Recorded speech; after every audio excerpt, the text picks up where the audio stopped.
বাবুই পাখিরে ডাকি বলিছে চড়াই, কুড়ে ঘরে থেকে করো শিল্পের বড়াই। যদিও বাবুই পাখি, চড়ুই পাখি বাবুই পাখিকে এটা বলেছে, আসলে শিল্পের বড়াই করার মতো। এই যে চতুর্দিক থেকে পাতাগুলি ছিঁড়ে এনে যে বাসা বাবুই পাখি বানালো, আগেই কোন সুবহানাল্লাহ। এই বাসা শুধু বাসা নয়, এর মধ্যে বেডরুম আছে, এর মধ্যে ডাইনিং রুম আছে, মাস্টার বেডরুম আছে, শুধু টয়লেট নাই। নিচ দিয়ে ঢুকবে, আবার ব্যাকডোর দিয়ে নিচের থেকে আক্রান্ত হলে ব্যাকডোর দিয়ে পালাবার ব্যবস্থাও আছে।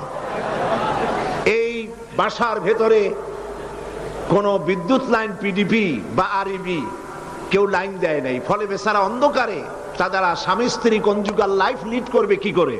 সেজন্য ওর মাথার মধ্যে আল্লাহ এমন বুদ্ধি দিলেন, কিছু কাদা এনে বাসার ভেতরে কাদা লাগিয়ে জোনাকি পোকা 5-6টা ধরে এনে মাথা ভিতরে ঢুকায়া পাছা বাইর করে দিয়ে রেখেছে। অটোমেটিক জিরো পাওয়ারের বাল্ব তৈরি হয়ে গেছে।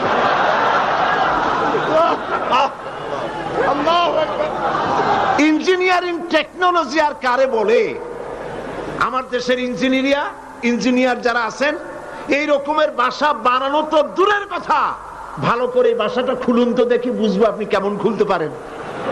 খুলতেই পারবেন না, বুনানো তো দূরের কথা।